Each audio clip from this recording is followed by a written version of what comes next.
नमस्कार, JP news से मैं संजय कुमार कर्ण लेकर आया हूँ जांच पड़ताल के इस कड़ी में आज हमारे स्टूडियो में मौजूद हैं एक ऐसी शख्सियत, एक ऐसा मेहमान जो हमारे खगड़िया राजनीतिक परिदृश्य के चुक्ति से आते हैं और उनकी राजनीतिक पृष्ठभूमि जो है एक ऐसी हस्ती जिनका नाम रामशरण बाबू है, जिनके नाम से लोग उपमा देते हैं किसी राजनेता को, खगड़िया के नेता को, कि आप रामशरण बाबू हो गए हैं, आप विधायक हो तो रामशरण बाबू जैसा। वैसे विधायक, उनको एमपी साहब कहिए, विधायक साहब कहिए, परिचय का कोई मोहताज नहीं उनका। जो भी हो, आपने सही समझा। और आप हमारे सामने हैं सुशांत जी, उनके पौत्र हैं, पिताजी भरत यादव जी हैं। मैं आपकी मेरे चैनल पर आने के लिए आपको बहुत बहुत बधाई सर। जी, बहुत बहुत धन्यवाद आपका भी, आपने मुझे अपने चैनल में बुलाया है। सर, आपकी राजनीतिक पारिवारिक पृष्ठभूमि पर चर्चा करने से पहले अभी तात्कालिक लोकसभा चुनाव 2024 का बिगुल फूका गया है। 12 तारीख खगड़िया में 12 अप्रैल को नॉमिनेशन भी शुरू हो गया। लेकिन इस राजनीतिक परिदृश्य में रामशरण बाबू का परिवार, राजनीतिक परिवार खगड़िया ज़िला में यदि पहचान होता है तो एक राजनीतिक परिवार के रूप में रामशरण बाबू के घराना का होता है। लेकिन इस लोकसभा चुनाव में स्टोरी से लग रहा है कि आप गायब हैं, रामशरण बाबू का परिवार गायब है। क्या ऐसा लगता है कि गायब है? गायब है तो क्यों गायब है? देखिए, रामशरण बाबू ने खगड़िया ज़िला के राजनीतिक में जितना बड़ा लकीर खींच दिया है, उतना बड़ा लकीर अभी तक दूसरा कोई व्यक्ति नहीं बना पाए हैं। और चुक्ति परिवार या कहे रामशरण बाबू का परिवार राजनीतिक परिदृश्य से गायब हो जाएगा, यह हास्यास्पद है। चूँकि हम लोग कोई भी निर्णय सोच समझ कर लेते हैं, सोच समझ कर लेंगे। और यह सोचने समझने का मतलब है कि आपके समर्थक जो होंगे, आपके अनुयायी जो भी होंगे, उनसे चर्चा करना। चूँकि जब आप रामशरण बाबू का नाम लिए तो रामशरण बाबू का एक बहुत बड़ा, हर वर्ग के लोग रामशरण बाबू के समर्थक थे और वो लोग, उनके परिवार आज भी हम लोगों से जुड़े हुए हैं। तो हम अकेले नहीं हैं, अपना निर्णय हम अकेले नहीं कर सकते हैं। सभी लोगों से जो रामशरण बाबू के समर्थक थे और आज भी हमारे समर्थक हैं, सभी लोगों से राय विचार करने के बाद हम लोग अपना स्थिति स्पष्ट करेंगे।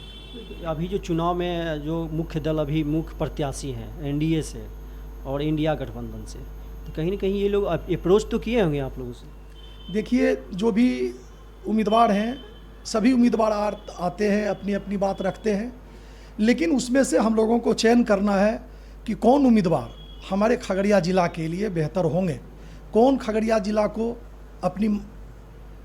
अपना ज़िला समझकर, अपना मातृभूमि समझकर खगड़िया का सेवा करेंगे, वैसे सेवक को हम लोग चुनेंगे।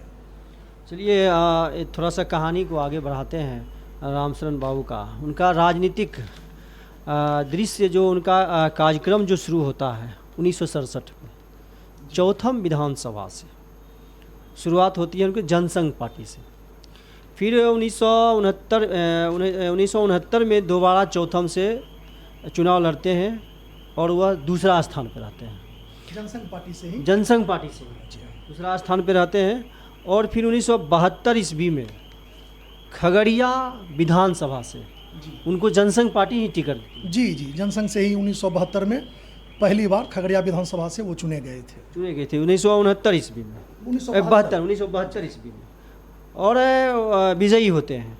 1977 में पार्टी टिकट काट देती है जनता पार्टी, और पूरे प्रदेश में जनता पार्टी का जहाँ भी जीते सभी पार्टी, खगड़िया में भी जनता पार्टी के खड़ा हुए होंगे, लेकिन रामशरण बाबू निर्दलीय खड़ा होकर के विजय हासिल करते हैं। जी। तो क्या करना है इसके ऊपर? उनकी लोकप्रियता थी, 5 साल में उन्होंने सेवा करके खगड़िया ज़िला के लोगों में इस तरह से अपना जगह बना लिया कि पूरे बिहार में 77 में पूरे बिहार में जनता पार्टी के लोगों की जीत हुई, लेकिन खगड़िया में जनता पार्टी के उम्मीदवार का जमानत जब्त हो गया और रामशरण बाबू ऐतिहासिक मतों से विजयी हुए। और इसके जस्ट बाद स्वर्गीय कर्पूरी ठाकुर से उनकी घनिष्ठता होती है। जी जी, और उनको फिर से दोबारा लोकदल से लोकदल से। मध्यावधि चुनाव 1980 में हुआ, अच्छा अच्छा। और चूंकि ये निर्दलीय जीत के गए थे तो वहाँ पर कर्पूरी जी से इनका घनिष्ठता हुआ, ये कर्पूरी जी को मदद किए। 80 में लोकदल के टिकट पे इनको खगड़िया से टिकट मिला, और तीसरी बार विजय, ये तीसरी बार ये एमएलए बने खगड़िया से। एमएलए बनते हैं। और फिर 1985 ईस्वी में इंदिरा गांधी की मृत्यु हो जाती है। हत्या मृत्यु नहीं, इसको हत्या हो जाती है, सॉरी, इसकी हत्या हो जाती है। और इंदिरा लहर में ये बीपी सिंह और नवासी में ना जनता दल से चौधरी चरण सिंह चौधरी।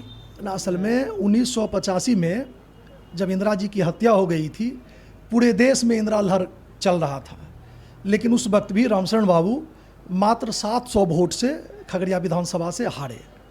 फिर मात्र 700 वोट से खगड़िया विधानसभा से वो हार गए। और 89 में जन मोर्चा का गठन हुआ, जनता दल का। उसमें लोकदल, जन मोर्चा और जनता पार्टी के जो कुछ विक्षुब्ध लोग थे, सारे लोग इकट्ठा होकर जनता दल बनाए। और जनता दल से स्वर्गीय बीपी सिंह जी, स्वर्गीय चौधरी देवीलाल जी, स्वर्गीय रामविलास पासवान जी, स्वर्गीय शरद यादव जी, इन लोगों के आग्रह पर रामशरण बाबू खगड़िया से लोकसभा चुनाव 89 में लड़े और भारी मतों से विजयी हुए। एक कहानी फिर आ जाता है, कहानी में थोड़ा ट्विस्ट राजनीति में आता है कि ये 1993 में जो है ये कांग्रेस को मदद कर देते हैं। इन पे आरोप लगता है, समाजवादियों ने आरोप लगाया कि रामशरण बाबू इतने बड़े समाजवादी नेता, कर्पूरी जी इनको बहुत मानते थे। तो फिर ये क्या परिस्थिति बना जो इन्होंने समाजवादी विचारधारा के साथ समझौता करते हुए कांग्रेस का समर्थन किया? देश में बार बार चुनाव हो रहा था, और आप लोगों को शायद पता होगा कि 1991 में जब मध्यावधि चुनाव हुआ तो स्वर्गीय प्रधानमंत्री चंद्रशेखर जी के समय में हमारे देश का सारा सोना गिरवी रखा जा चुका था। देश को चलाने के लिए देश की आर्थिक व्यवस्था उतनी मजबूत नहीं थी कि हमारा देश 2 साल के बाद 91 में चुनाव हुआ, पुनः 93 में एक लोकसभा देश में और एक लोकसभा का चुनाव हो जाए, हमारा देश यह बोझ उठाने के लिए तैयार नहीं था। रामशरण बाबू, रामलखन सिंह यादव, ऐसे जो भी समाजवादी नेता उस वक्त थे, उन्हें लगा कि देश हित में, देश को बचाने के लिए अपने नीति के साथ समझौता करके देश को बचाया जा सकता है। और उन्होंने देश में होने वाले एक और चुनाव को रोका, नरसिम्हा राव जी को मदद किए। इससे देश में होने वाला एक और मध्यावधि चुनाव टल गया, चूँकि हमारा देश की जो आर्थिक व्यवस्था थी वह ऐसा नहीं था कि उस चुनाव के बोझ को हमारा देश उठा सकता, वहन कर सकता। और उसी समय से राव मनमोहन मॉडल बना और देश की राजनीति आर्थिक स्थिति में सुधार आया था। तो इनका मनमोहन सिंह जी वित्त मंत्री बने, नरसिम्हा राव जी प्रधानमंत्री थे। दोनों के अथक प्रयास से मनमोहन सिंह जी अर्थशास्त्री थे, और 5 साल वह सरकार, जो कांग्रेस की सरकार थी, वह 5 साल चली, और देश का जितना भी हमारा गिरवी रखा हुआ सोना था वो वापस आया। देश का जो अर्थव्यवस्था था वह मजबूत हुआ। इसमें इसकी चर्चा आपके दादाजी थे, तो इसकी चर्चा कभी करते थे कि क्या परिस्थिति बना जो आप कांग्रेस को साथ दिए? जी जी, असल में उस समय हम लोग मैट्रिक में पढ़ते थे, तो दादाजी से पूछते थे कि आप पार्टी क्यों छोड़ दिए, जनता में बहुत नाराज़गी है। तो दादाजी कहते थे कि जनता इस बात को नहीं समझ रहा है कि हमने पार्टी क्यों छोड़ा। पार्टी हमने देश को बचाने के लिए छोड़ा, और जब जनता इस बात को समझ जाएगी कि हमने पार्टी क्यों छोड़ा, ये वक्त के साथ जनता को भी समझ में आएगा, जनता भी समझ जाएगी कि हमने पार्टी क्यों छोड़ा था।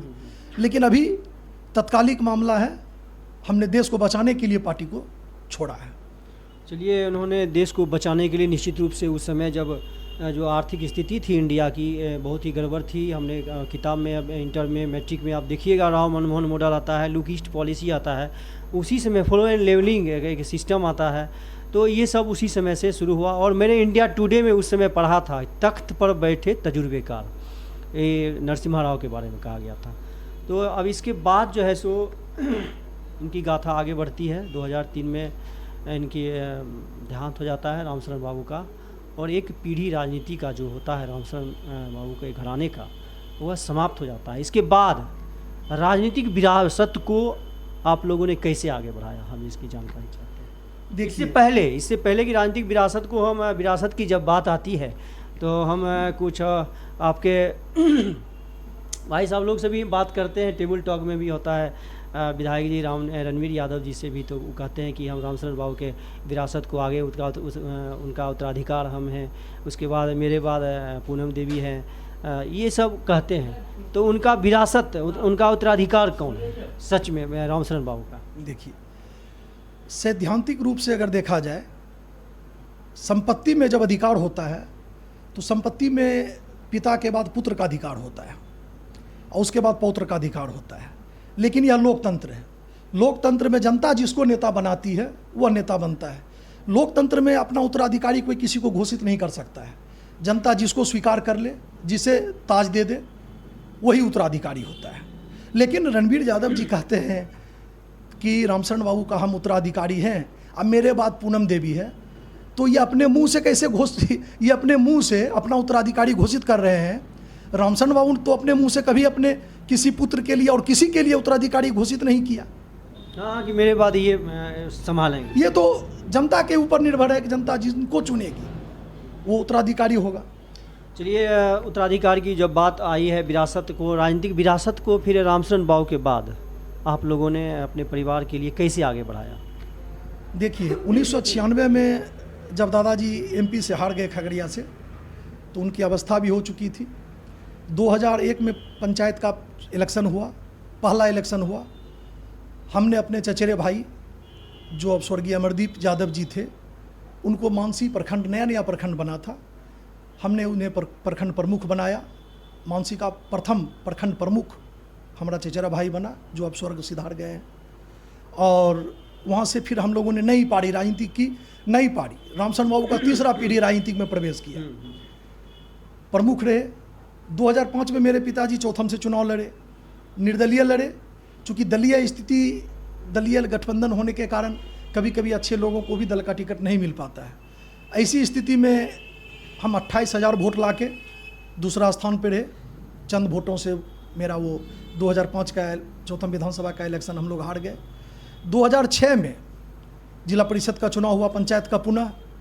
उसमें मैंने अपनी मां को जिला परिषद से जिताया, जिला परिषद का अध्यक्ष बनाया, और 5 साल खगड़िया जिला के जनता का सरकार के द्वारा जो भी व्यवस्था थी, उस व्यवस्था के तहत हमने उसके जनता की सेवा करने का भरपूर प्रयास किया। 2011 में मैं स्वयं चुनाव लड़ा बेलदौर से, लेकिन मैं चुनाव हार गया।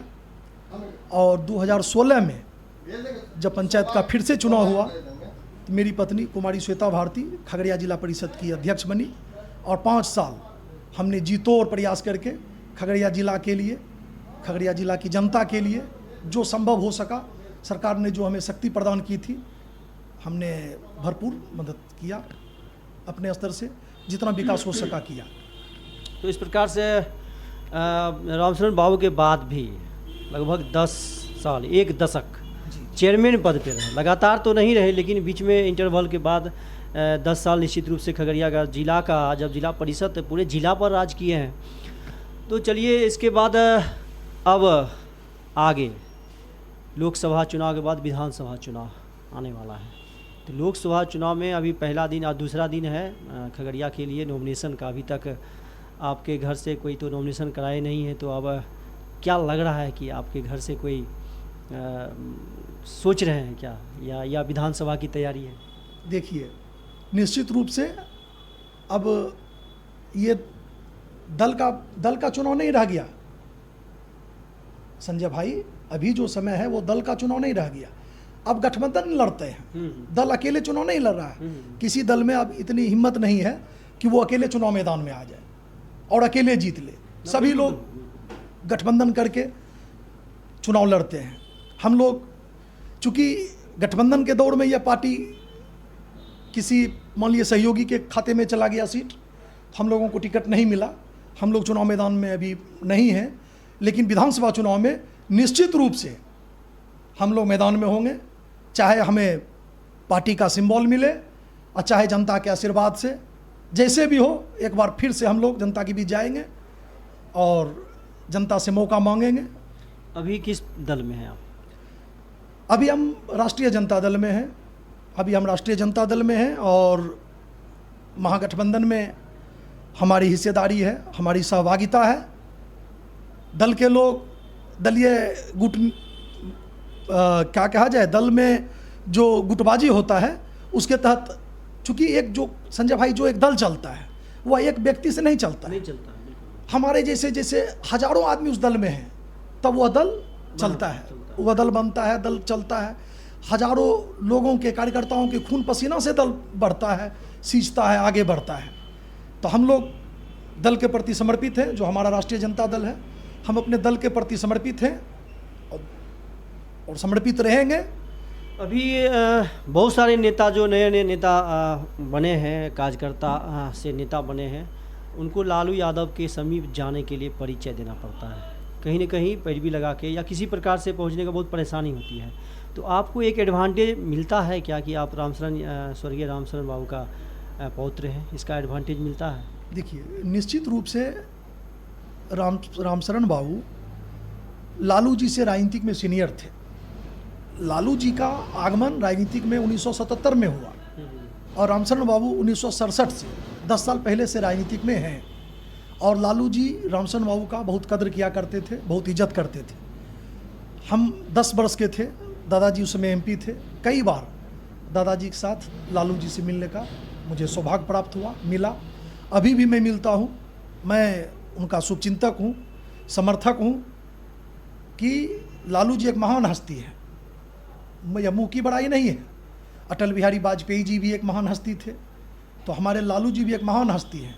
उनके मन में कोई छल प्रपंच, किसी के लिए भावना, द्वेष, अभी हाल में आपने देखा होगा, जो सुशील कुमार मोदी अपने अंतिम समय तक लालू जी को गरियाते रहे माइक पर, खुलासा करते थे। खुलासा कहिए या मान लीजिए नकारात्मक कहिए, लेकिन जब वो सुशील कुमार मोदी जी बीमार पड़े तो लालू जी का बड़कपन देखिए, उनका दिल का भावना देखिए कि किस तरह वो दुख प्रकट किए। चूँकि वो भूल गए कि राजनीतिक में ये मेरा विरोधी है, वो उनको याद रहा कि ये हमारे दोस्त हैं, कभी ये लोग एक साथ राजनीति करते थे। सुशील मोदी जी का भी हम लोग कई बार इंटरव्यू देखे, वो भी लालू जी का बड़ाई करते थे, लेकिन उनकी राजनीतिक मजबूरी है कि वो जिस दल में है, अगर लालू जी का विरोध नहीं करेंगे तो उस दल में उनको जगह नहीं मिलेगा। तो कभी कभी लोगों को, मतलब कि मजबूरी में भी लोगों का विरोध करना पड़ता है, जानते हुए कि वो अच्छे व्यक्ति हैं, लेकिन अगर गाली नहीं देगा तो लोग सुनेगा नहीं, फिर पार्टी के लोग उसको कुर्सी देगा नहीं। तो बहुत सारे लोग इस राजनीतिक में भी लगे हुए हैं, लेकिन लालू जी के स्वभाव से, लालू जी के विचार से हम लोग अभी लालू जी के साथ हैं।